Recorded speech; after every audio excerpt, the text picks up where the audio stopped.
Donc bonjour à tous et toutes.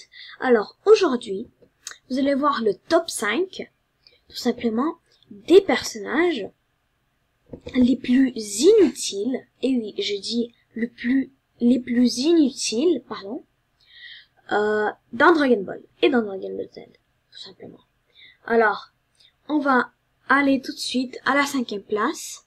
Donc, en 5e position, nous avons Launch, tout simplement une femme, plutôt, je devrais dire, une adolescente, dans l'histoire de Dragon Ball, qui sert définitivement presque à rien. Donc, elle sert que à impressionner Kami Sanin, donc Tortue Géniale, qui est tout simplement, je veux dire, par impressionner, je veux dire, tout simplement, par impressionner par sa belleté, tout simplement, par l'impressionner comment elle est belle puis tout ça, parce que Kami Sanin est un gros pervers. Voilà. Donc voilà, elle sert juste à ça. Ensuite, elle tombe amoureuse de Tenshinhan.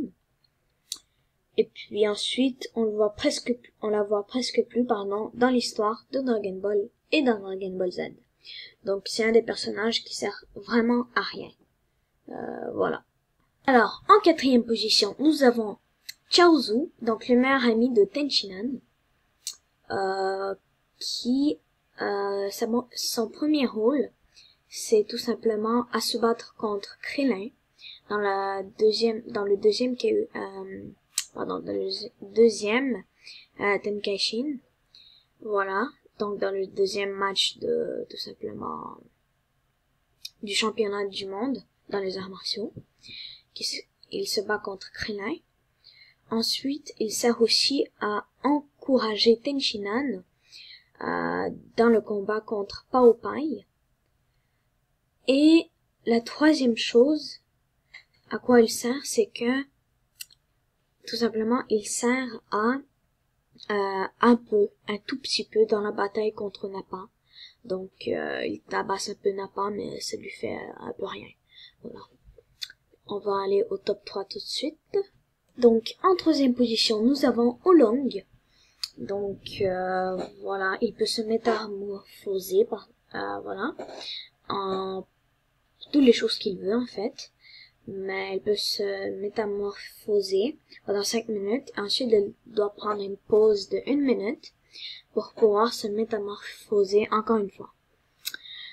Donc il sert carrément à rien dans l'histoire.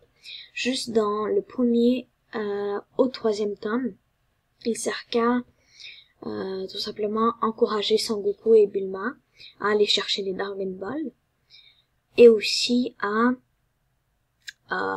les indiquer c'est où. Donc c'est où est une des Dragon Ball qu'il cherchait. Donc voilà, c'est à tout ce qu'il sert. Ensuite il dit des blagues puis tout ça, mais il sert vraiment pas à grand chose. Voilà. Donc en 2e place, on se retrouve avec Gyomao, donc le père de Chi-Chi, voilà, qui sert que à dans les premiers tomes, il sert qu'à dire à Son Goku que s'il le ramène tout simplement l'épouvantail de Bananier pour éteindre le feu dans son château, simplement il aurait donné une épouse Chi-Chi. Donc Son Goku l'a ramené non, il a pas ramené l'épouvantail, il a ramené une autre chose, mais je vais pas vous spoil. En tout cas, voilà. C'est juste à ça qu'il sert. Ensuite, il sert aussi à donner de l'argent à Chi-Chi quand il a des enfants pour survivre, quand Son Goku est mort, mais sinon, il sert vraiment à rien. Comme Oolong, il sert que à faire des blagues et tout ça.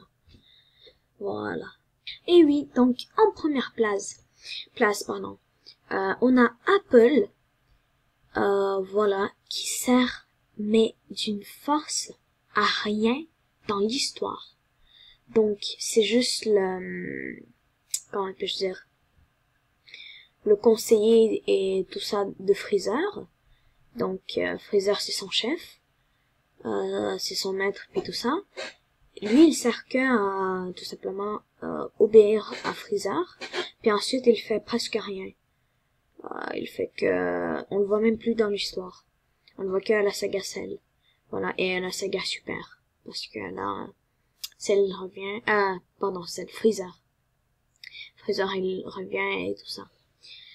Voilà, c'est juste dans ces deux sagas qu'on le voit et il fait pas grand chose du tout. Donc merci à tous et à toutes pour avoir regardé cette vidéo, pour avoir liké, vous abonner à ma chaîne, réagir à mes commentaires et puis partager cette vidéo et puis toutes les autres. Voilà. Voilà, c'est tout ce que j'ai à dire. Merci, un grand merci à tout le monde.